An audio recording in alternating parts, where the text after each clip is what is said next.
Test 3, Section 1. You will hear two friends talking outside an examination room about working over the vacation period. First, look at questions 1 to 5.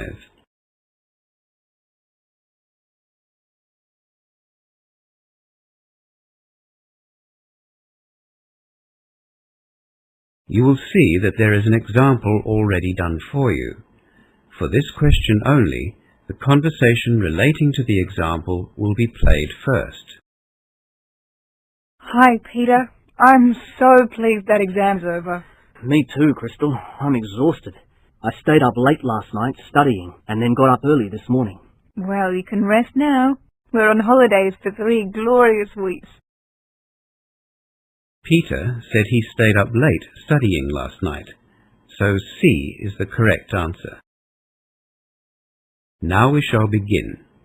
You should answer the questions as you listen, because you will not hear the recording a second time. Now listen carefully and answer questions 1 to 5. Hi, Peter. I'm so pleased that exam's over. Me too, Crystal. I'm exhausted. I stayed up late last night studying and then got up early this morning. Well, you can rest now. We're on holidays for 3 glorious weeks. That is a nice thought. Unfortunately, though, I'm broke. And if I'm going to have enough money to get through next semester, I'll have to get a job over the holidays. Yes, I've been thinking the same thing myself. As much as I'd like to go home to see my family, I think I'll have to get a job as well. Have you got any ideas or contacts? Well, as a matter of fact, I'm going to go to the Student Employment Office. Do you want to come with me? Sure, if you don't mind. Where is it? Let me see. I've got a map here of the campus. It's up here in Y Block. Oh, boy. We're a long way away from there. We've just come out of N Block. Here we are here. Yes, N Block. Well, we can turn right and follow Circular Drive around, but that's the long way. What's the building opposite us? That's the International Centre. I learnt English there before starting my Bachelor of Business. Oh, right. I see. It says I Block. I guess I stands for International. Well, let's cross Circular Drive and walk up to the right. No, there's lots of trees and gardens there. We'd better go to the left of the building. You can't get through otherwise. Okay. We'll head past D Block, go between B and C blocks, and then across the sports fields to Y Block. Okay, but I'm really hungry. How about going to the student canteen before we get to Y Block? It's just on the other side of A Block, near the main entrance. Good idea. I didn't have breakfast this morning. I'm starving. Let's go. Peter and Crystal arrive at the Student Employment Office and the receptionist meets them. As you listen to the rest of the conversation, answer questions 6 to 10. Before the conversation continues, read questions 6 to 10.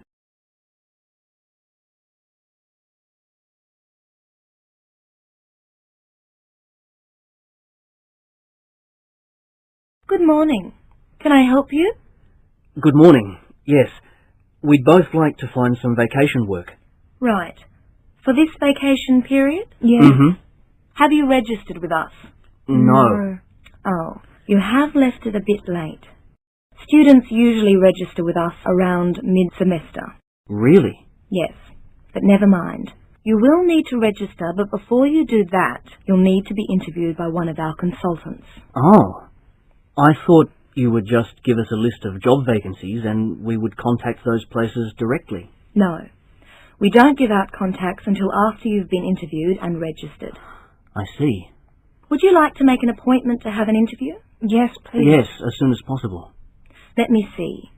Today's Thursday the 11th. Our consultants are here tomorrow, but they are going on a staff-in service from next Monday to Wednesday. So it's either Friday, that's tomorrow, or next Thursday. Couldn't we see one of them this afternoon? No, they are fully booked, I'm afraid. End of semester is the busiest time for job placements, as you can imagine. There has been a cancellation for tomorrow morning at 9:30, or you can come after 2 tomorrow afternoon. Can we be interviewed together? Yes, I'm sure that would be okay. Crystal, is 9:30 all right with you? Yes, that suits me. Actually, I'm going to the dentist tomorrow. Let me check the time. Hang on, the dentist is at 9, so could we make it at 2?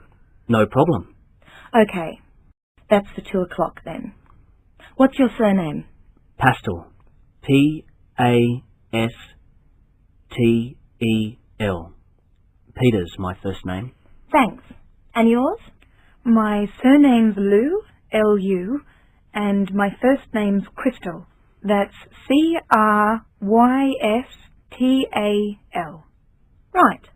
A contact phone number, please. My mobile is 0412 987 35. Thank you. And I'll need your student number as well, so I can access your files. Mine is B for business, 723466. And mine is B, for business as well, I690011. That's BI690011 for you, Peter. And No, that's mine. Wrong way round. Oops. It's BI690011 for Crystal and B723466 for Peter. I'll just put an arrow next to your names to show what I've done wrong. Right then. See you both. Bye. Thanks a lot. That is the end of section 1. You now have half a minute to check your answers.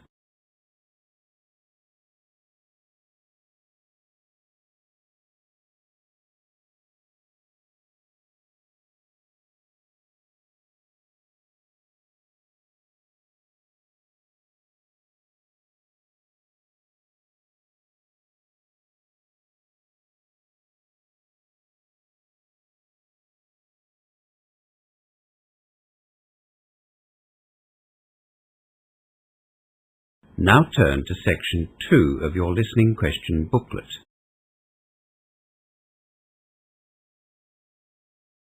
Section 2. You will hear a speaker from the Brisbane Festival talking to some international visitors in Brisbane, Australia. As you listen to the talk, answer questions 11 to 20. Before you listen, look at questions 11 to 20.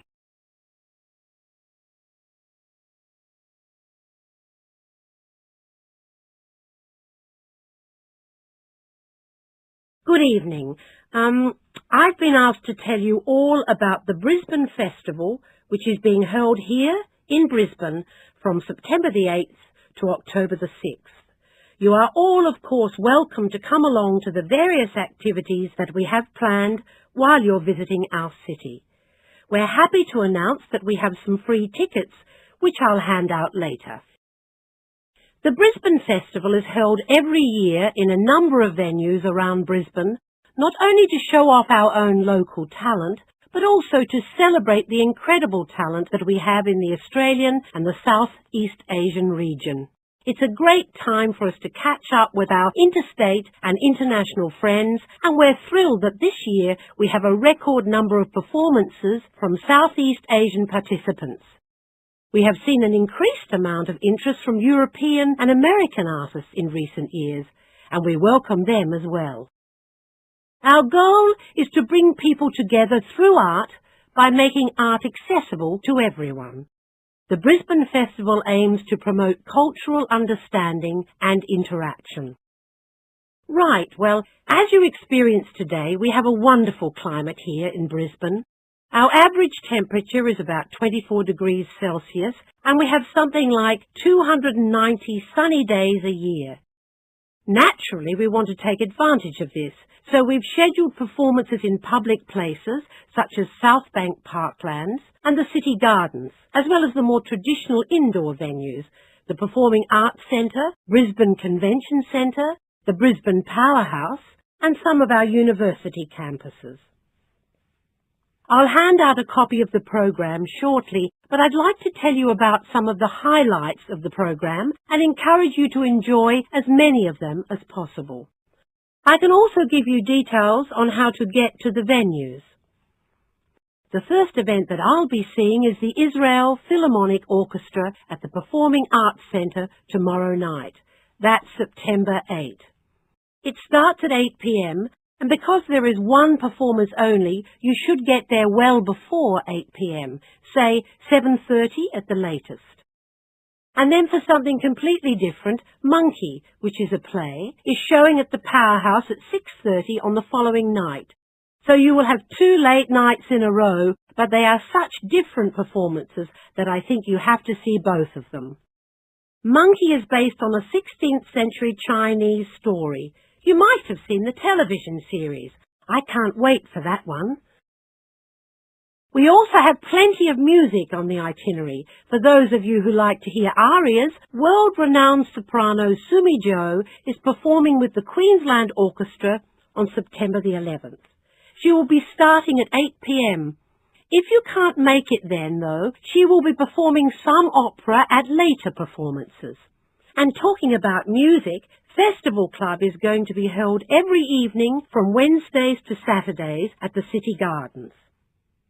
Festival Club features music from around the world. I'm sure this will be very popular with the younger members of our group, and you'll feel very relaxed in the cool spring Brisbane evenings under the stars. The City Gardens is one of our most popular venues. For those of you interested in visual arts, from September 14, the Art Gallery will be displaying works in the Asia-Pacific Triennial. There are details of that display in the handout. If you like drama, you'll have to see Slava's Snow Show the next day at the Performing Arts Centre. It is a Russian production which has been wowing audiences from Moscow to London. It starts at 6. Again, don't be late because I'm sure that will be very popular and the Performing Arts Centre has limited seating. Barbara Fordham will be performing a series of concerts at the City Football Club from September 20. She has the most wonderful voice and you won't want to miss one of her concerts, particularly if you like blues music. Concerts start at 8, as I said, at the City Football Club.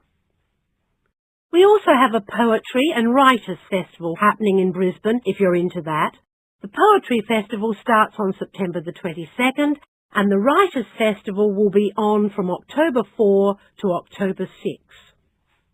And if you don't go to anything else, you simply must go to the Opera Under the Stars at City Gardens. This will be the grand finale on October 6. It really will be fantastic, and I expect there will be fireworks and all sorts of exciting things going on. So remember that one. Opera Under the Stars, starting at 6 on October 6. Okay, that's it from me. I really hope that you take the time to join in whenever you can with the Brisbane Festival celebrations. If you want any more information, please come and see me. The information booklets and tickets are at the front door. Have a good night, everyone, and enjoy your time in Brisbane. That is the end of section 2. You now have half a minute to check your answers.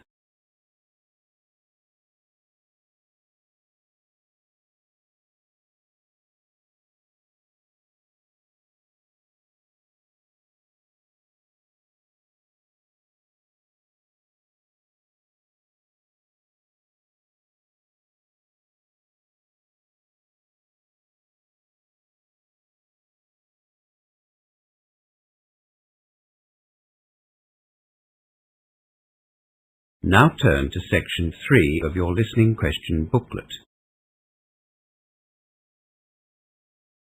Section 3. In this section you will hear 2 students presenting a tutorial on 2 Asian countries, Singapore and Malaysia. First, look at questions 21 to 30.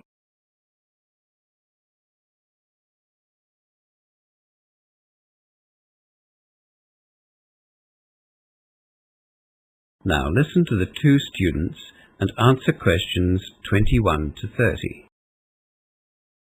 Nancy and Jenny are presenting the first of our profiles on Asia today. You looked at Singapore and Malaysia, didn't you? Yes, and we found lots of similarities between the two countries. Did you follow the outline that I gave you? Yes, we did. First of all, the total land area of Singapore is 630 square kilometres, whilst Malaysia's was 329,758 square kilometres. Obviously, Malaysia is a much larger nation with a bigger population, almost 24 million. It is bigger than Australia's population, in fact. We have 19,700,000. Singapore has just over 3 million. Did you look at their population mix? The population of both Malaysia and Singapore are multiracial. They each have a mixture of Malays, Chinese, Indians and other ethnic groups as well, who all live quite harmoniously together. The breakdown of the population is different though. In Malaysia, the Malays, or Bumiputras as they're called, outnumber the Chinese and the Indians. They make up about 65% of the population. In Singapore, 3/4 of the population is Chinese, with only a few 100,000 Malays and Indians. English is widely used in Malaysia, as well as in Singapore. Yes, they all study compulsory English at school, and adults use English a lot in their daily lives. For many years, Singaporeans have been sending their children abroad to study in English-speaking countries. And in recent years, Malaysians are also studying overseas and getting overseas work experience. Australia has had a fairly stable relationship with Singapore over the years. Can you briefly talk about that? Yes. Singapore and Australia have always maintained a friendly and warm relationship. As Jen said, many students come to Australia to study here, and often they stay here to work. Similarly, lots of Australians live and work in Singapore. Singapore was one of the first Asian countries to really take advantage of its geographical location and the technological advances that were made at the end of last century. It has a strong economy. Singapore and Australia signed an expanded trade accord in February, which covers all sorts of subjects from education through to customs procedures at the airports. It's accepted that this accord will really strengthen ties between the two countries. So trade between Singapore and Australia is continuing to grow. But we're not one of Singapore's top 3 trading partners. They're the US, Japan and Malaysia. Yes, and interestingly, but not surprisingly, I guess, Malaysia's top 3 trading partners are the US, Japan and Singapore. Yes, Singapore and Malaysia are neighbours, so you would expect that. What did you discover about the relationship between Malaysia and Australia? Well, it hasn't been as stable as Singapore and Australia's friendship. Malaysians and Australians get along well on a personal level. There have been an increasing number of tourists travelling between the two countries, so it isn't just the students who are coming here. Historically, Australia and Malaysia, and for that matter Singapore as well, have a lot in common, with the British colonialists. Malaysia now doesn't want to blindly follow Western ideas, which is fair enough. Yes.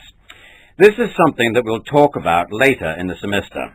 Australia's international relations in the region. There do seem to be misunderstandings and disagreements between Malaysia and Australia, but diplomats say that these are exaggerated by the media. Yes, we all know the power that the media has. Was there anything else? Well, yes. What I found was that Singaporeans are generally regarded as well-educated, well-travelled, knowledgeable. They enjoy a quality of life that is envied in other countries, especially in other Asian countries. The Singaporean government is spending a lot of money on education and technology. Is this going to continue? Did you look at the government's agenda for the future? They're developing a knowledge-based economy. Unlike other Southeast Asian countries, Singapore hasn't been dependent on the production and export of commodities. They intend to be IT-driven, with a highly skilled economy. I see. And how did this differ in Malaysia? Well, the Malaysians are very enterprising people. They're well-educated and highly skilled too. Like the Singaporeans, they've got a strong work ethic. We both felt that of the two countries, Malaysians were much more Asian in their way of thinking, although they seem to mix Eastern and Western traditions easily. This could be one of the reasons that tourism is doing so well in Malaysia. The economy once relied almost solely on the export of raw materials, but that's changed a lot. All the experts say that Malaysia has a huge future. You've obviously enjoyed your research. I'm sure you'll enjoy learning more about the region as we continue on with the other overviews. That is the end of section 3. You now have half a minute to check your answers.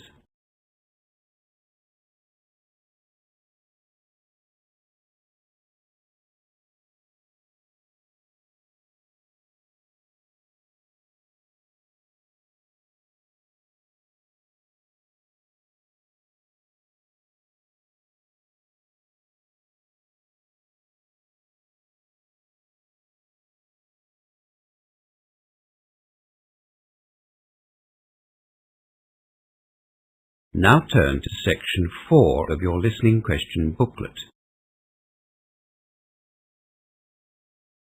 Section 4. You will hear an introductory lecture about vegetarianism being given by a nutritionist. First, look at questions 31 to 40.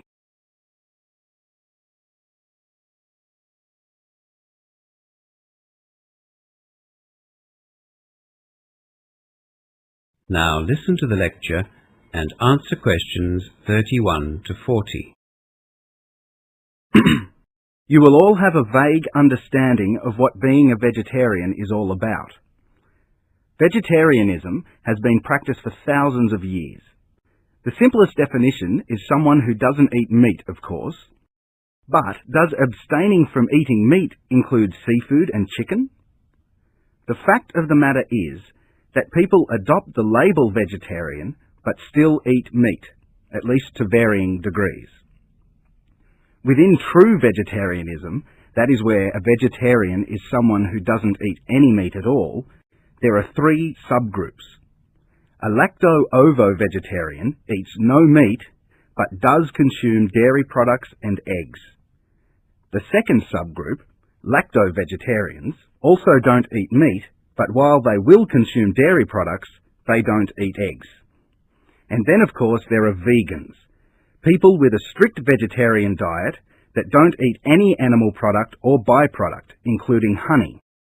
In fact, they don't even wear woolen, leather, or silk garments. So just keep in mind that there is an obvious sliding scale here when people talk about vegetarianism. There are those that perhaps like to think of themselves as vegetarian just because they don't eat red meat, right through to those strict vegans who will only eat vegetables, fruit, beans, or pulses. That is, food that has been grown.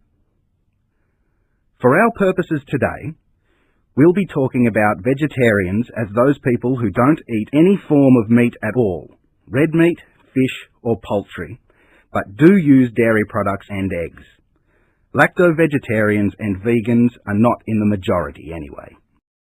With that definition in mind, let's review the myriad of reasons given for adopting a vegetarian diet.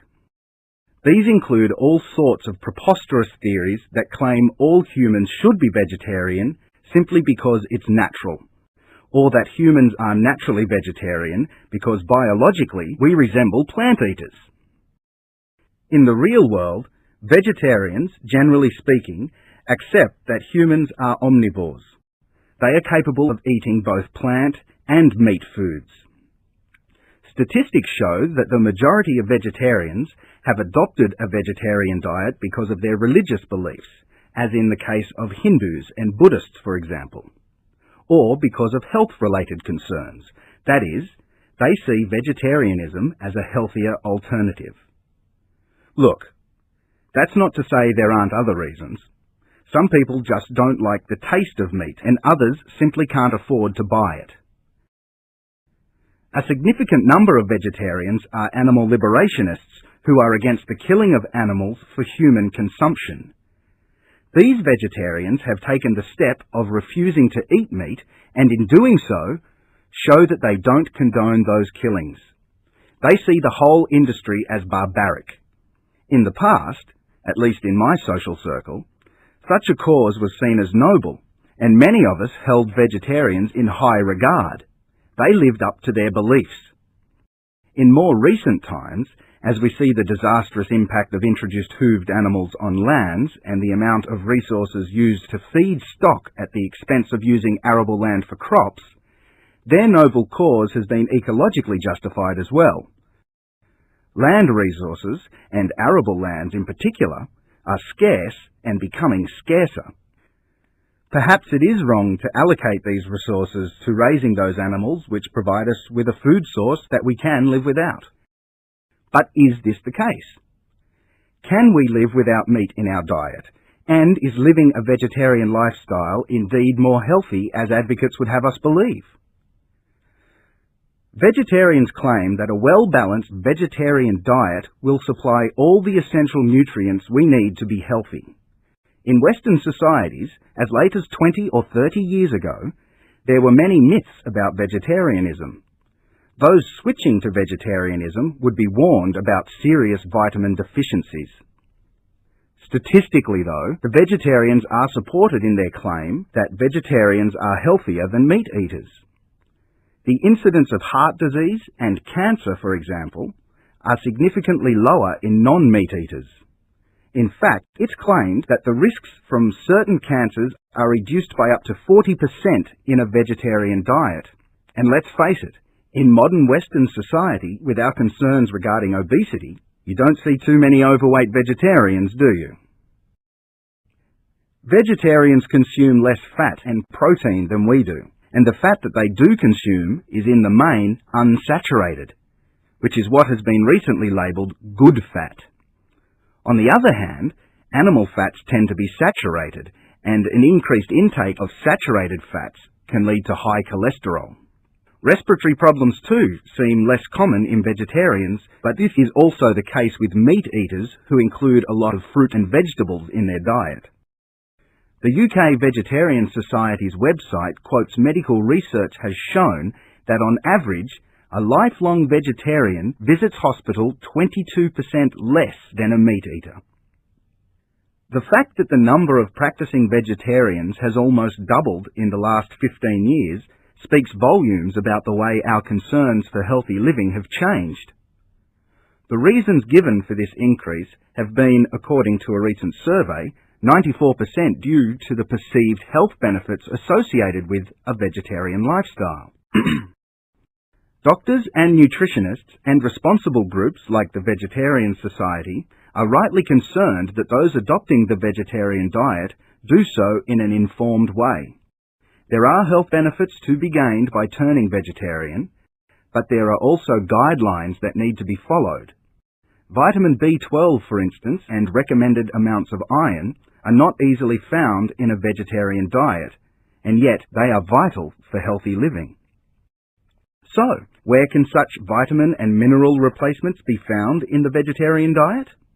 Well, for the average vegetarian, good sources of iron are spinach, prune juice, or dried fruit. Vegetarians are advised to eat these foods with fruit juices, which will increase the amount of iron absorbed. B12, on the other hand, is not as readily available, because it is only found, to all intents and purposes, in meat, fish, and dairy products. This vitamin is one which vegetarians find difficult to replace. However, as I said, low amounts of B12 can be found in dairy products as well as soy products or seaweed. For the stricter lacto-vegetarian and vegan, B12 can be obtained from foods that have been fortified with the vitamin. Vegetable margarines, some soy products, and breakfast cereals are the most common sources. The key to a healthy vegetarian diet is the same as any other diet. Eat a wide variety of foods including grains, fruit and vegetables, beans, pulses and nuts. Vitamins and minerals must be included in the vegetarian diet, just as they have to be included in a non-vegetarian diet. You can argue all you like about vegetarians being healthier, but I'd suggest that you consider a well-balanced diet first and foremost. Whether or not you include meat is up to you. A good vegetarian diet closely matches the dietary recommendations for a healthy meat-eating diet. There's an excellent website which I suggest you look at if you want further information on vegetarianism. It's www.vegsoc.org. www.vegsoc.org. That is the end of section 4 and the end of the listening test. You now have half a minute to check your answers.